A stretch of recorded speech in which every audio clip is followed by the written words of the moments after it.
Friends, ये देख रहे हैं आप लौकी की बेल?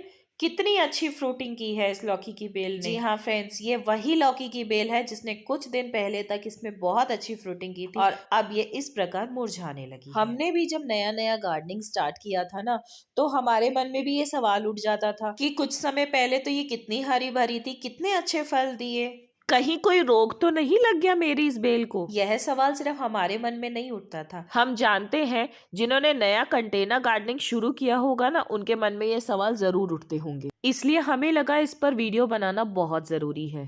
इस वीडियो में आज आपको उसी का उत्तर हम देंगे। यहाँ जो पहली बात समझने की है वो यह है कि लौकी की बेल बीज से लगाने के बाद लगभग 1.5 महीने बाद उसमें फल आना शुरू हो जाते हैं। यदि आप पौधे को पर्याप्त मात्रा में धूप, पानी और खाद देते रहेंगे तो आपको आपका पौधा निराश नहीं करेगा और बहुत अच्छा फल देगा लगभग 2 महीने तक। एक सीजन का लगभग समय रहता है एवरेज 4 मंथ। तो आप ये मान के चलिए कि 4 से 5 महीने में या फिर एक सीजन के एंड होने के बाद आपकी बेल सूखेगी ही। अब जो दूसरा सवाल आपके मन में उठेगा वो ये उठेगा कि अब क्या करें जो बेल सूख रही है। तो सीधी सी बात है, बेल को निकालिए और उस गमले को पुनः मिट्टी रिफिल करके रिचार्ज करके नई पौध डाल दीजिए। अब यहाँ हम आपको देंगे एक अपनी स्पेशल टिप। जैसे ही आप देखें कि आपके पौधे में फल बनना शुरू हो गए हैं और आपको लौकी की हार्वेस्ट मिलनी शुरू हो गई है, दूसरी तरफ आप लौकी के 4 से 5 पौध और तैयार कर लीजिए अपनी आवश्यकता अनुसार। कुछ लोग यह भी मिथ पाल लेते हैं शायद हमारे पौधे में फफूंदी रोग लग गया है या फंगस अटैक हो गया है जिसकी वजह से उनके पौधे मुरझाने लगे हैं।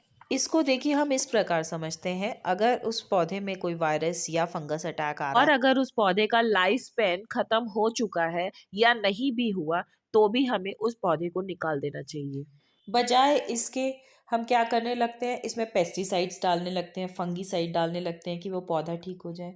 एक बात आप समझिए कि जब आप ऑर्गेनिक गार्डनिंग करना चाहते हैं, वो भी अपने टेरेस पे, तो आपके पास लिमिटेड साधन होते हैं, लिमिटेड कंटेनर्स होते हैं। आपको उसी में गार्डनिंग करनी है, उसी से आपको फल सब्जियां चाहिए।